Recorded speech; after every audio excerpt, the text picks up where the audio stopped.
los músculos escalenos con los músculos prevertebrales. Ya vamos a ver entonces todos esos planos del cuello. Primero que todo, mencionar algunos detalles. Los músculos del cuello se sitúan en la parte anterior de la región cervical. Ya en la región cervical igual podríamos incluir la parte posterior. Algunos lo incluyen así. Aunque en la parte posterior se ve o se analiza mejor el dorso. ¿Ya? Entonces, esos músculos se van a ver así. Los músculos de la región cervical constituyen varias capas. Como ya mencioné, varios planos y lo vamos a ir viendo desde superficial a profundo en esta clase. Es importante también que son referencias anatómicas. Yo en esta clase no les incluyo los triángulos del cuello porque eso es un contenido más topográfico. ¿Ya? Pero los músculos del cuello se pueden utilizar para localizar estructuras del cuello. Por ejemplo, el músculo esternocleidomastoideo se puede utilizar para ubicar el triángulo carotídeo, se puede ubicar la arteria carótida, se puede ubicar diversos puntos de interés en el cuello. Y como también mencionamos, se encuentran asociados a estructuras internas. Todos estos músculos están cubriendo una serie de estructuras del cuello que son importantes. Ustedes ya saben que en el cuello tenemos elementos del sistema digestivo, del sistema respiratorio, tenemos arterias importantes también, venas muy importantes. Y todo eso entonces también está relacionado con esos músculos que van a también proporcionar entonces una pared de protección. En la región cervical, primero que todo, debemos entender que la región del cuello está localizada. Si trazamos un límite superior, está localizada desde el mentón, pasando por el margen mandibular, luego también el proceso mastoides, y se proyecta por medio de la línea nucal superior hasta ese punto de la protuberancia occipital externa en la parte posterior. Y en la parte inferior, en la región cervical, entonces, está dada por la clavícula, ¿cierto? También por el margen superior del esternón, la clavícula, y una línea que se continúa desde la clavícula, el acromion, y la espina escapular hasta la región posterior. Esos son más o menos los límites de la región cervical. Aunque para efectos didácticos, la región cervical solamente la vamos a tomar en la parte anterior, fijando como límite el margen anterior del músculo trapecio, ¿cierto? Este músculo trapecio va a ser el margen posterior del cuello o la región cervical anterior.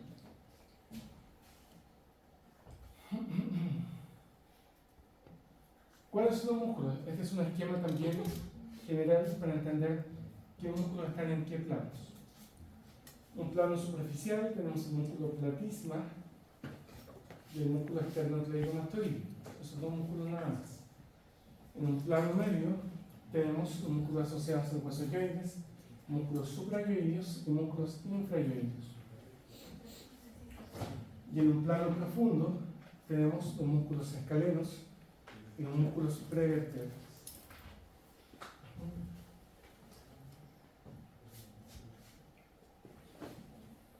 Vamos entonces a los músculos superficiales. Músculo platisma y esternocleidomastoideo, que se puede también utilizar esa sigla ECOM para poder denominarlo. Si lo ven así es el mismo. Bueno, el músculo más superficial del cuello es el músculo platisma, que probablemente ya lo vieron en la clase anterior, no sé si lo mencionaron, pero también es un músculo que está contenido dentro de los músculos de la expresión facial. Es un músculo del segmento arcofaringio, al igual que los músculos de la expresión facial. Y es un músculo que está ubicado en la región del cuello, abarcando una extensión bastante amplia. Es un músculo plano, bastante plano, y que abarca desde el margen mandibular, cruzando en sentido oblicuo posterior inferior y alcanzando incluso la clavícula o los 2/3 más laterales de la clavícula. Es un músculo superficial, es un músculo que está ubicado bajo la piel, está relacionado con la fase superficial del cuello. Y es importante mencionar de que está inervado por el nervio facial. Al igual que todo músculo de la expresión facial, que son del segundo arco faríngeo, este también está inervado por el nervio facial. Y luego se ve en más profundo este gran músculo que es el músculo esternocleidomastoideo, que lo vamos a organizar a continuación. Primero de todo, el músculo platisma, cuando uno es joven, no es algo notorio, ¿cierto? No es algo que se pueda observar. Sin embargo, los cambios que produce la edad van haciendo que sea más evidente de forma superficial por la composición o la elasticidad de la piel. Se va perdiendo esa entonces conformación y se va observando de forma superficial este músculo platisma.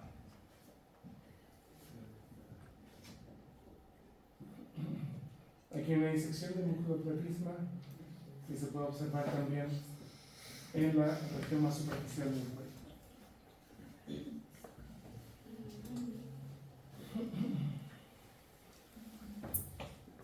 Pero es una expresión más o menos como de desagrado, ¿cierto? Una tracción también, o colabora traccionando en parte el ángulo mandibular. Incluso sus fibras pueden alcanzar el modiolo, ¿cierto? Parte del modiolo que está acá, en esta zona. Bueno, el músculo esternocleidomastoideo también es un músculo que es, podríamos decir, un músculo bíceps, ya que es un músculo que tiene dos cabezas. Por tanto, si tiene dos cabezas, tiene dos orígenes, ¿cierto? Y una sola inserción. Vamos a ver que uno de sus orígenes está en el esternón, en el manubrio esternal. Ya, en el manubrio esternal emerge una de las cabezas de ese músculo, abarcando todo lo que es el margen superior también de ese manubrio, y tiene también una cabeza clavicular que emerge del tercio medial de la clavícula. Esas dos cabezas se unen y se van a insertar en conjunto en el proceso mastoides, abarcando también parte de la línea nucal superior.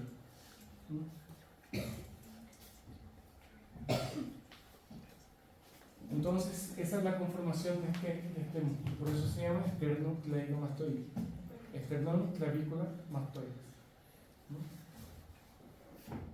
Un músculo bastante importante, bastante palpable a nivel superficial y que determina todas las demás estructuras. Es el punto de referencia principal para las demás estructuras del cuerpo. La acción de este músculo tiene dos posibilidades: o actúa también de forma unilateral, es decir, solamente de un lado, o actúa de forma bilateral. Si actúa de forma unilateral, lo que ocasiona es que gira la región facial hacia el lado contrario, ¿ya? Pero ese giro de la región facial hacia el lado contrario va acompañado de la inclinación de la cabeza hacia el mismo lado. Ya, en el fondo, entonces inclina la cabeza hacia el mismo lado, pero la región facial apunta hacia el lado contrario. El movimiento conjunto genera esas dos acciones. Y si actúan ambos músculos de forma simultánea, se genera el levantamiento de la región facial. ¿Ya? Se levanta la región facial.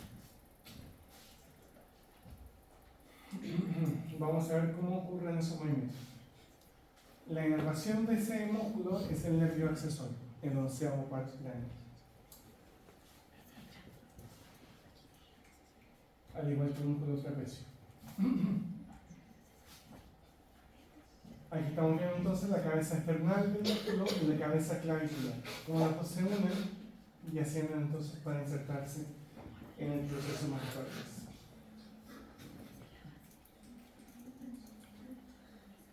Hay otra imagen donde se puede ver la cabeza esternal y la cabeza clavicular. Y las dos entonces se van a insertar en el proceso mastoides y en la línea nucal superior. La acción unilateral produce esto, ¿cierto? La inclinación de la cabeza hacia el mismo lado, pero la orientación de la región facial hacia el lado contrario. ¿Ya? Así, de esta forma. Es una rotación también de la cabeza. Esta es la figura como más o menos ocurre en ese momento. Pero si actúa de forma bilateral, lo que hace es levantar la región facial, proyectando también la cabeza hacia anterior. Eso es lo que realiza este músculo si actúa de forma bilateral.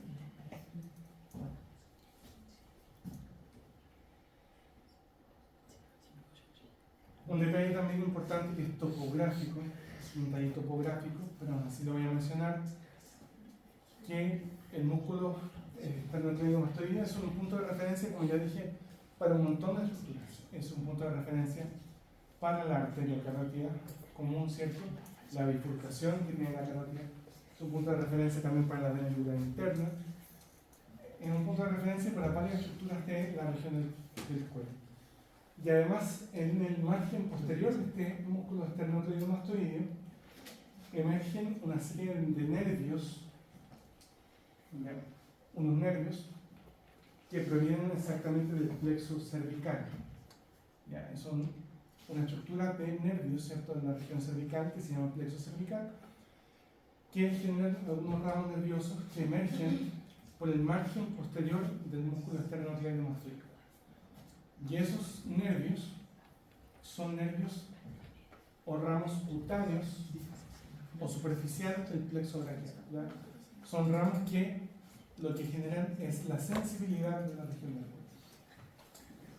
cuello. Por tanto, el margen posterior del músculo esternocleidomastoideo es un punto de referencia para la emergencia de estos nervios superficiales, sensitivos del plexo cervical. Veamos el plano medio. El plano medio, que corresponde a los músculos asociados al hueso yoides. Si ustedes recuerdan, el hueso yoides está ubicado en la parte más alta de la región cervical, o podríamos decir también la parte más baja del piso de la cavidad oral, y está sostenido o no está articulado con ningún hueso de forma directa, sino que está o se posiciona en su lugar por sus inserciones musculares y también ligamentosas. Vamos a ver entonces qué músculos están generando esto. Son músculos suprayoideos, es decir, músculos que están por sobre el hueso yoides, y músculos infrayoideos que están debajo del nivel del hueso yoides. Pero todos ellos se insertan o se originan en el hueso yoides. Aquí en el esquema entonces tenemos los músculos suprayoideos y los músculos infrayoideos.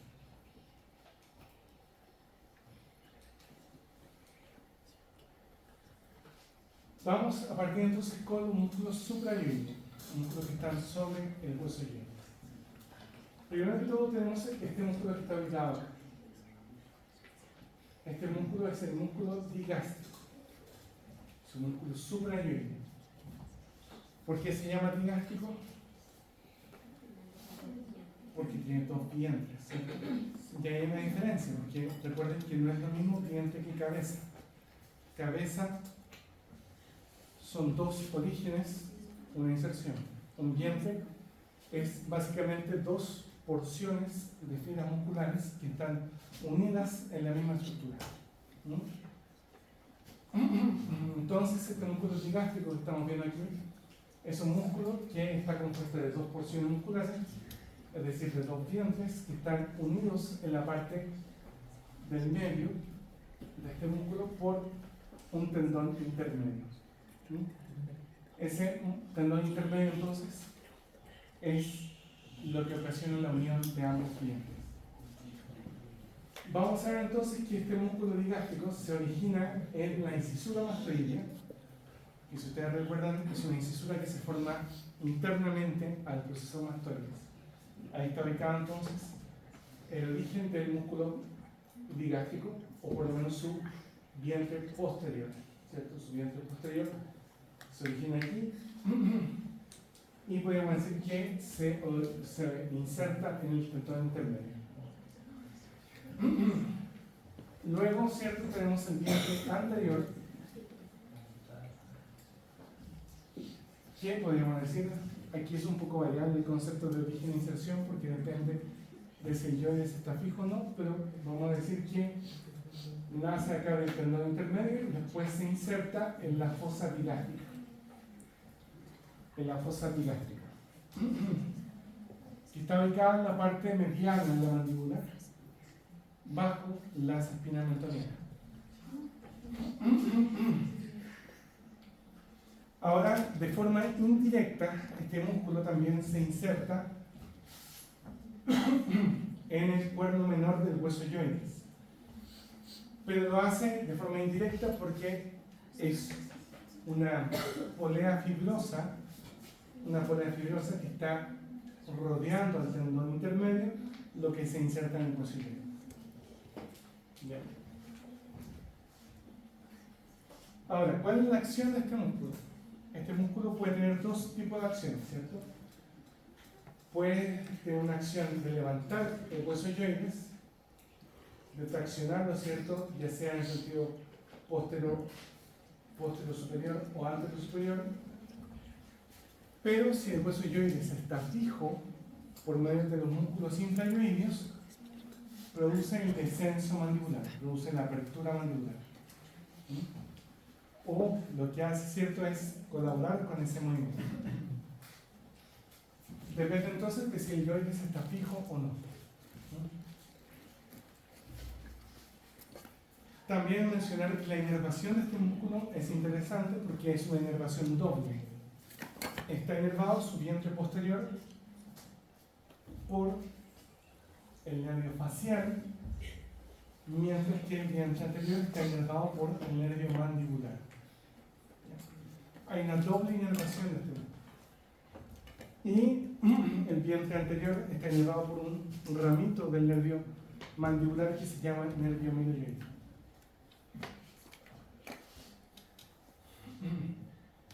Tenemos también el músculo estiloyoideo. Ya, el músculo estiloyoideo que está ubicado en esta zona. Ese músculo estiloyoideo se origina en el proceso estiloides y luego desciende para insertarse en el cuerpo del hueso yoides. Pero un detalle cierto, y es que este músculo estiloyoideo, cuando se va a insertar en el hueso yoides, se separa formando un ojal. Y ese ojal sirve para el paso del tendón intermedio del músculo digástrico. Si ustedes se fijan, la disposición de este músculo es bastante clara. Es un músculo que va desde posterior hacia anterior. Por tanto, cuando hace su acción, lo que realiza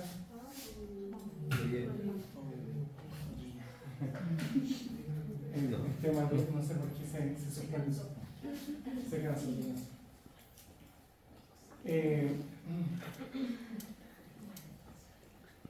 Debido a su inserción, ¿cierto? Una vez que realiza su acción, realiza una tracción posterior superior del hueso yoides. Y ahora ustedes dirán, ¿para qué sirve entonces traccionar el hueso yoides? ¿Por qué existe eso? Bueno, el hueso yoides se mueve en movimientos de deglución. Al momento de realizar deglución, entonces el yoides realiza movimientos.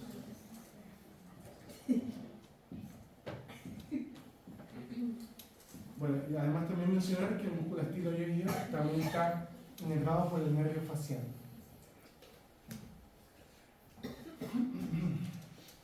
Luego, ¿cierto? Tenemos el músculo miloioideo, que es un músculo que se ubica en el piso de la cavidad oral en una forma de abanico aproximadamente.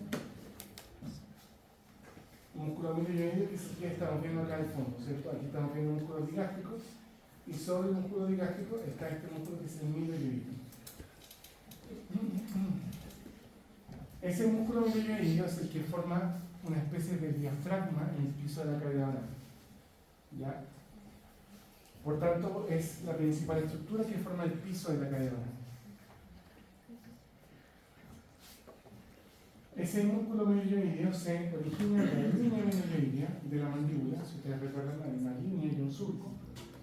En la línea miloioidea se origina ese músculo miloioideo y se va a insertar en una región tendinosa en la parte mediana, justo en el medio, que es el rafe miloioideo, que es un punto tendinoso común donde se insertan el músculo miloioideo del lado derecho con el izquierdo.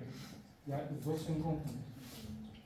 Pero además se insertan sus fibras en el cuerpo del hueso yoide, ¿cierto? También entonces sus fibras alcanzan el hueso yoide, por eso se llama miloioide. La acción, bueno, tiene una acción que es más bien estructural, que es formar el piso o el suelo de la cavidad oral, pero además levanta el suelo de la cavidad oral cuando la mandíbula está fija o desciende la mandíbula cuando el yoides está fijo. Si el hueso yoide está fijo, entonces va a colaborar con el descenso mandibular. El músculo genioideo que se ve acá al fondo, ya aquí para poder ver el músculo genioideo se quitó el miloioideo del lado derecho, porque es un músculo que está sobre el músculo miloioideo. Es un músculo que se origina en las espinas mentonianas inferiores, en la parte interna de la mandíbula, y se inserta en el cuerpo del hueso yoide. Su acción es similar al músculo miloioideo porque también genera descenso mandibular en caso de que el yoides esté fijo o levantamiento del hueso yoides si la mandíbula está fija. La inervación de sus músculos tampoco está escrita acá.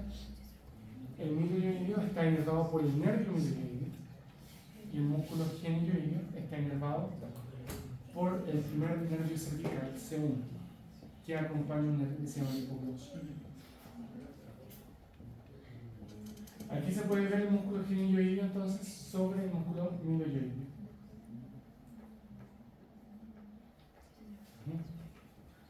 Cabe mencionar también un detalle topográfico que les puedo mencionar, y es que ese espacio, ese margen posterior del músculo miloioideo, ¿cierto?, sirve para la posición de la glándula submandibular en el margen posterior de ese músculo miloioideo.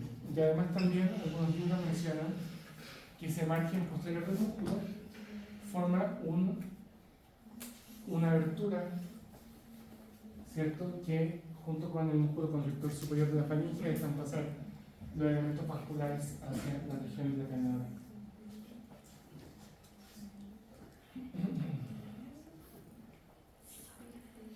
Veamos ahora entonces los músculos infrarioideos. Dentro de los músculos infrarioideos, cuando tenemos el hueso yoide, ¿cierto?, tenemos estos cuatro músculos que vamos a revisar. Nos vamos a ir por parte, uno por uno. Músculo externo yoide. Fíjense en este músculo. Primero que todo hay un músculo que va desde el esternón, ¿cierto?, al hueso yoides. ¿Ya? Y ese músculo esternoyoideo, bastante largo, bastante aplanado también, se origina en la cara posterior del manubrio esternal, abarcando toda esa región, ¿cierto? Incluso abarcando un poco lo que es la articulación externo-clavicular. Luego, este músculo asciende y se inserta en el cuerpo del hueso yoides.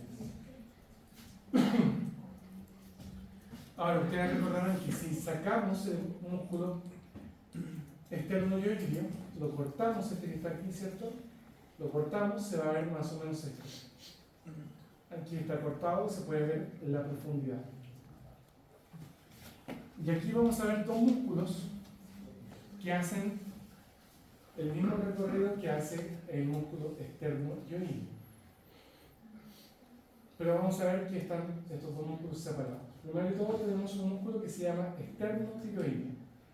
Este sí se origina principalmente en la cara posterior del manubrio esternal y luego asciende y se inserta en la línea oblicua del cartílago tiroides,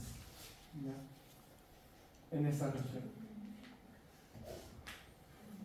Y luego tenemos un músculo similar que nace de la línea oblicua del músculo tiroides, del cartílago tiroides, y se va a insertar en el cuerno mayor del hueso ioides y parte también del cuerpo. Entonces, si ustedes se fijan, hay dos músculos que cubren ese espacio. Lo importante, ¿cierto?, es que este músculo externo-ioidio lo que hace es descender el hueso ioides, mientras que el músculo tiroioidio lo que hace es descender no el hueso ioides, sino que desciende la laringe, el cartílago tiroides. Ese músculo entonces externo tiroidio desciende el cartílago tiroides. Y el músculo tiroioidio lo que hace es levantar el cartílago tiroides cuando el hueso ioides está fijo. También puede descender el hueso ioides cuando no se está moviendo. ¿Cuándo ocurre eso? ¿Cuándo ocurre ese movimiento? ¿Por qué necesitamos mover la nariz?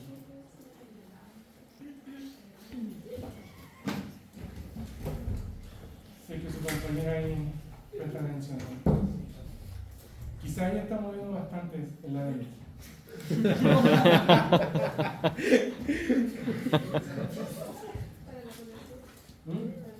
Para la fonación, ¿cierto?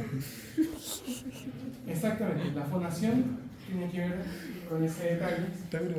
Y también lo que es cantar, por ejemplo. Una persona cuando canta realiza movimientos laringeos que ayudan entonces a generar esa posibilidad de cambiar o modificar esos tonos o también lograr una imposición de una impostación de Bien, veamos ahora el músculo homoioideo, que es un músculo que está un poco más lateral.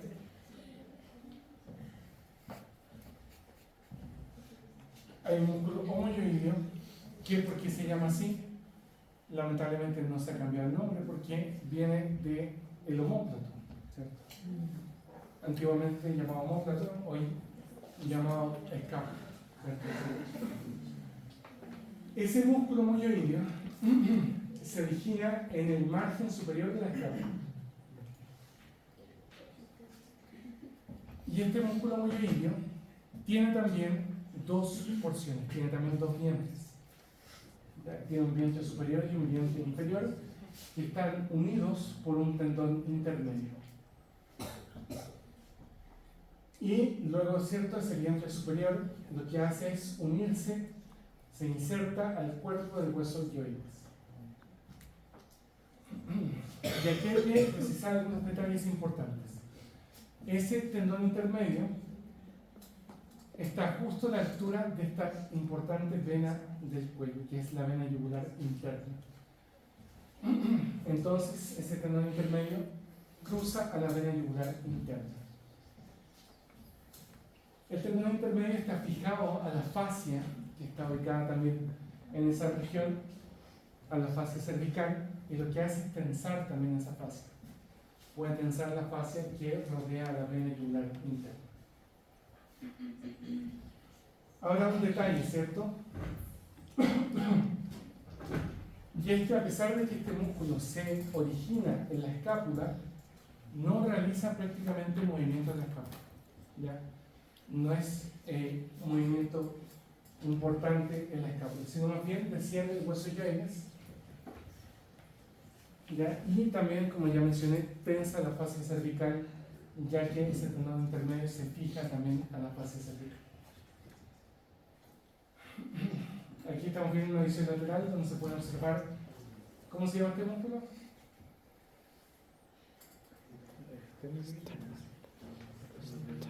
Externo Yoide. Este que está atrás. Externo. Y este que está arriba. Tiroide. Y este. Homoyoide. El margen superior de la cara. Les comento la inervación también del músculo. El músculo homoyoide, el músculo externo-yoide y el músculo externo-tiroideo están inervados por una estructura nerviosa que se llama el asa cervical, que es parte del plexo cervical. Mientras que el músculo tiroideo está inervado por el primer nervio cervical, que es el mismo que inerva al músculo genioide.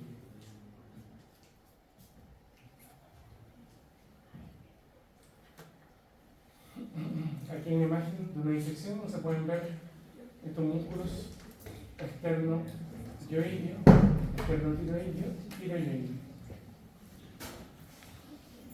Y lateralmente también se puede ver el músculo homoyoideo que está ubicado en la frente. ¿Qué músculo será ese?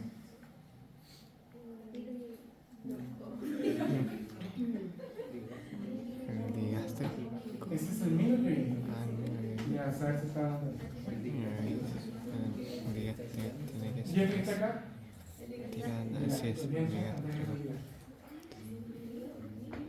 Bien, vamos al plano profundo, los escalenos. Ya, dentro del plano profundo tenemos algunos músculos que están en el sector anterior y otros que están en el sector posterior.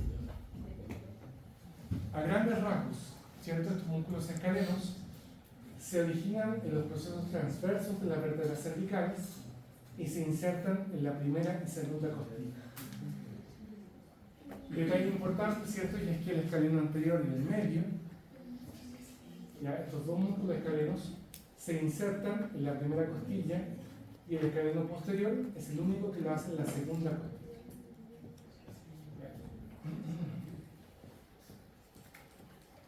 Aquí está un cuadro también que ustedes pueden tomar la fotografía.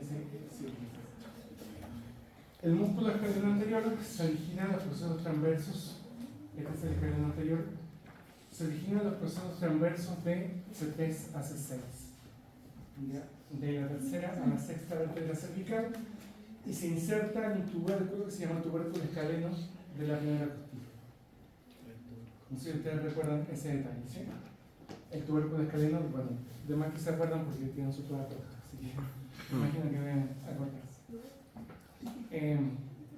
Exactamente, el tubérculo escaleno está entonces en la primera costilla.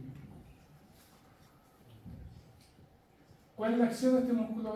Bueno, en realidad de todo músculo escaleno es la inclinación del cuello, ¿cierto? La inclinación lateral del cuello y también parte de la rotación. El músculo escaleno anterior es el único que participa en una rotación también de la región de la cabeza. E inclinan el cuello, ¿cierto?, hacia el mismo lado en que realizan su acción. También es importante mencionar de que estos músculos, el escaleno anterior y el medio, por su inserción en las costillas, de la primera costilla, genera también el levantamiento de la primera costilla. Por tanto, pueden ser músculos respiratorios accesorios o auxiliares. Y esto ocurre cuando una persona sufre una apnea, ¿cierto? Genera entonces la desesperación, no puede respirar. Estos músculos pueden entonces ayudar si el músculo diafragma no está funcionando. El músculo escaleno medio, que está un poco más posterior, ¿cierto? Se origina en un origen un poco más amplio, los transversos de C2 a C7, y se inserta también en la primera costilla, un poco más posterior al músculo escaleno anterior. También genera el levantamiento de la primera costilla si es que actúa como inspiratoria accesoria, ¿cierto? Mientras que también genera inclinación lateral del cuello. no participa de forma tan directa en lo que es rotación. Si ustedes recuerdan también hay algunos detalles topográficos, y es que entre los músculos escaleno anterior y medio existe un paso de la arteria subclavia, ¿cierto?, que pasa justo en esa zona, junto con una estructura que es el plexo braquial, que pasa justo ahí en esa región. Delante del músculo escaleno anterior pasa lo que es la vena subclavia, ¿ya? La vena entonces no pasa junto con la arteria, sino que pasa delante del músculo escaleno anterior. El músculo escaleno posterior, que lo estamos viendo aquí en su inserción en la segunda costilla, tiene su origen en los procesos transversos de C4 a C6 y se inserta en el margen superior de la segunda costilla. También inclinación lateral del cuello hacia el mismo lado, o también puede levantar la segunda costilla. Detalle importante también es que el músculo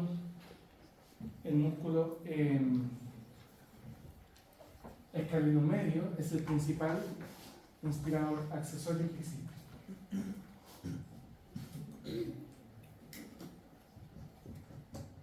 Aquí estamos viendo una disección donde se corta, ¿cierto?, el músculo esternocleidomastoideo, y ahí se puede observar en la región lateral el músculo escaleno anterior, escaleno medio y escaleno posterior, que está escondido acá, debajo del levantador de la escápula.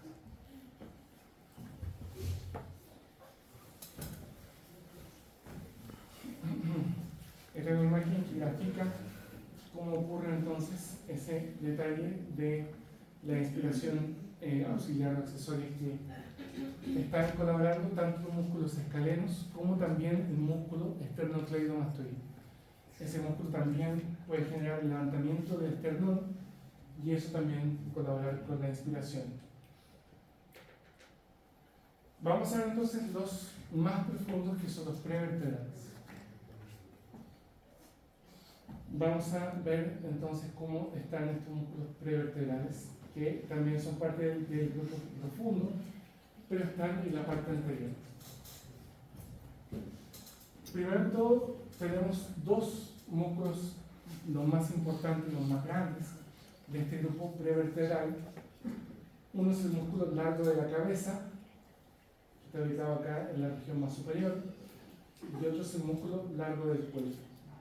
Esos dos músculos entonces son los más grandes en volumen, que están en la región del cuello. Vamos a ver entonces que el músculo largo de la cabeza, fíjense, que se origina en el tubérculo anterior. Si ustedes recuerdan, las vértebras cervicales tienen un tubérculo anterior. De las vértebras cervicales de C3 a C6, ¿ya?, más o menos a esta altura, ¿cierto? Esta es la 1, 2, 3, 3 a C6, y se va a insertar en la porción basilar del hueso occipital. ¿Ya? Ese es entonces el músculo largo de la cabeza. Que este músculo que tiene un aspecto más cuadrangular, ¿cierto? ¿Cuál es la acción? Es la flexión anterior de la cabeza,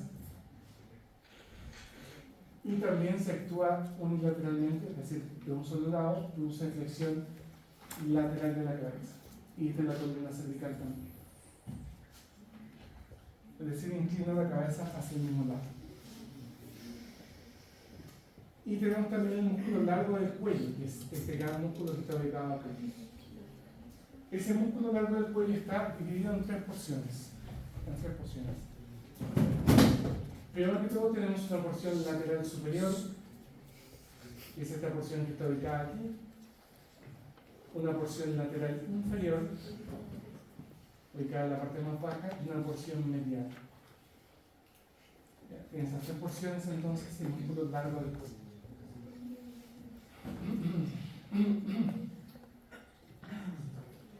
Vamos a ver que la porción lateral superior, fíjense en esto, se origina en también los tubérculos anteriores de C5 a C2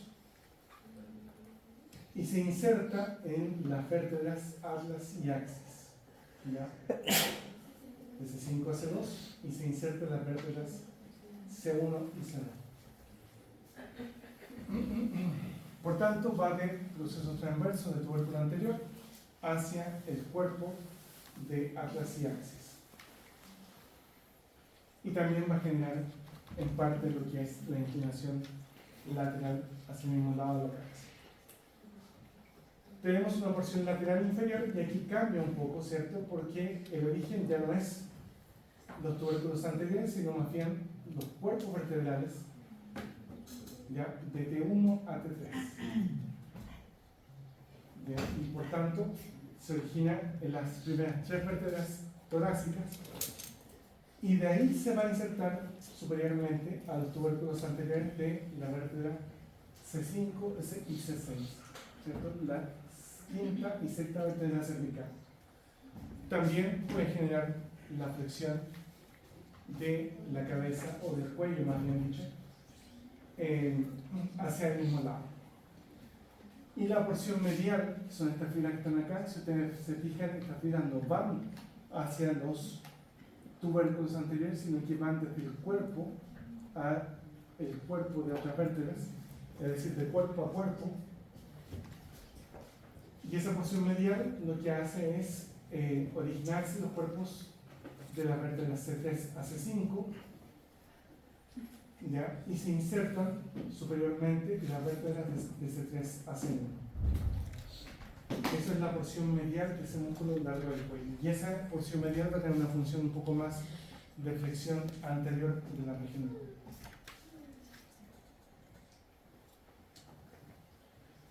Además, existen un par de músculos pequeñitos que son prevertebrales también, que están ubicados en la región más superior del cuello. Tenemos un músculo que se llama recto anterior de la cabeza y un músculo recto lateral de la cabeza. Bien, tenemos entonces el músculo recto anterior de la cabeza, que es este músculo que estamos viendo acá, este pequeño músculo que estamos viendo acá. Ese músculo se origina en la masa lateral del atlas, es decir, del C1, y se inserta en la porción basilar del hueso occipital. Es el músculo recto anterior de la cabeza. Y tenemos también un músculo recto lateral de la cabeza que se origina en el proceso transverso de la vértebra atlas y se inserta en el proceso yugular del hueso occipital. En el fondo, la porción del hueso occipital se forma el foramen yugular. Y estos músculos también tienen una función bastante más acotada, pero también generan parte de la flexión anterior y lateral de la cabeza. Estos músculos ya no son del grupo prevertebrales, ¿ya? Pero lo menciono solamente para que ustedes sepan de que así como hay un recto anterior, un recto lateral, en la parte posterior, que ustedes lo van a ver en dorso, también existe un músculo recto posterior mayor, un músculo recto posterior menor, un músculo oblicuo inferior y un músculo oblicuo superior.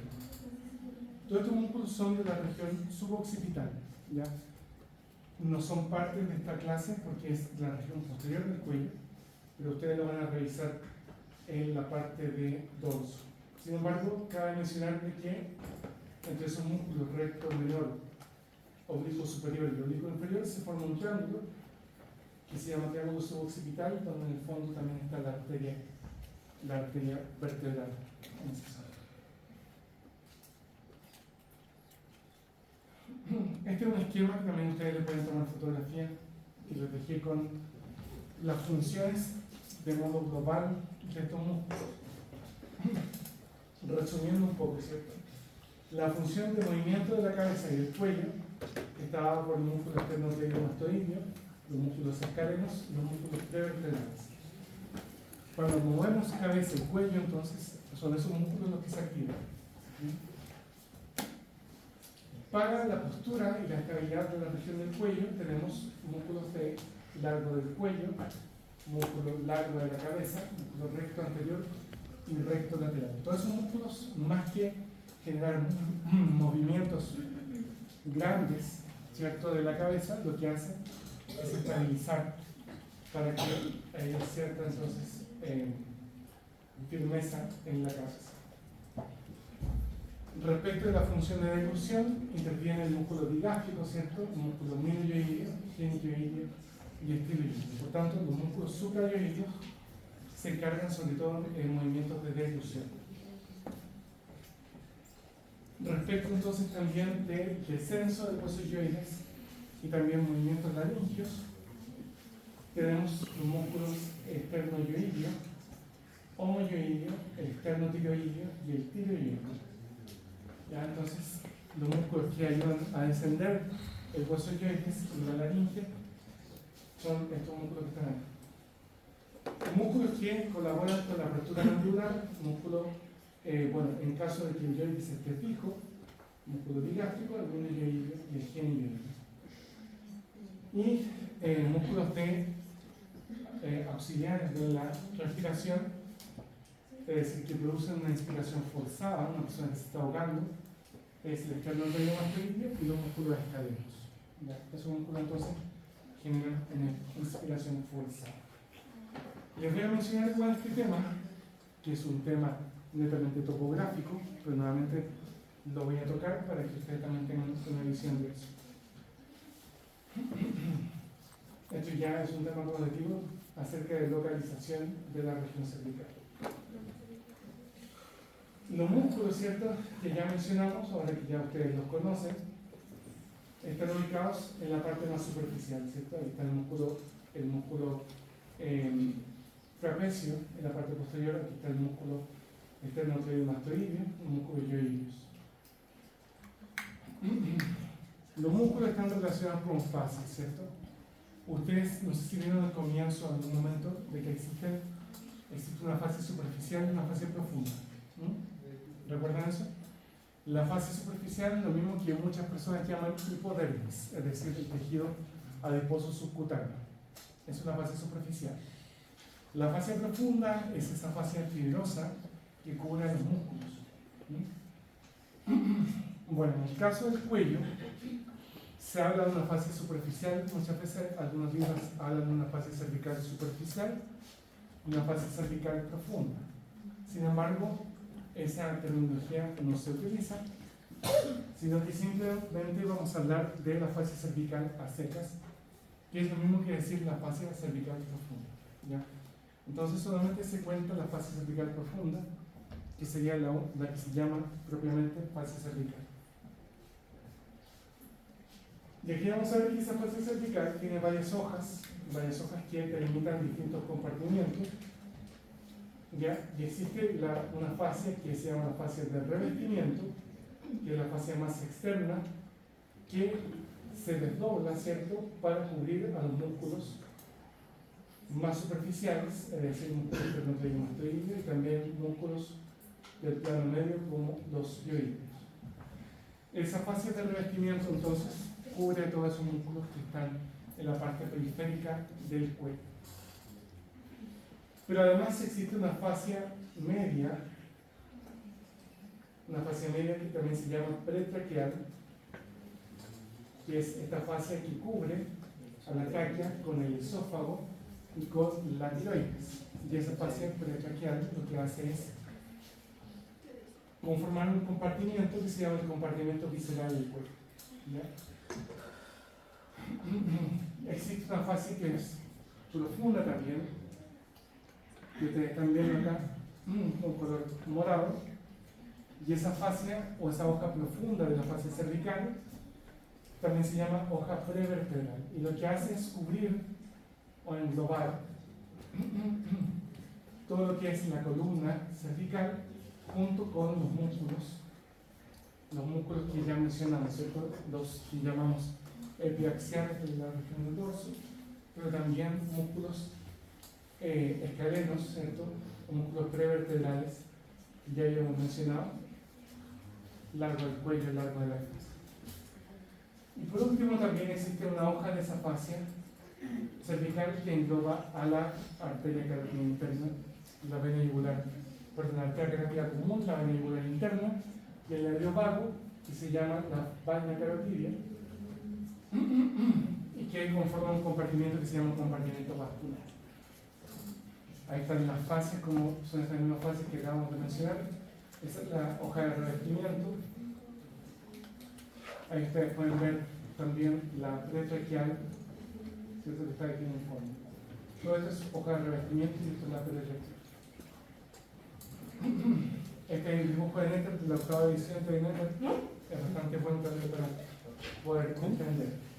Ahí está la distinta hoja de la fase, la pretraqueal está en azul. La bucofaringe, que en el fondo es la misma que la pretraqueal. Y la fascia vertebral cubriendo los escaleras.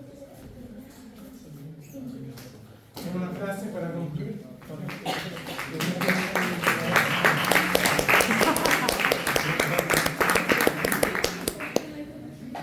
No sé si eso es porque está feliz de librarse. Sí.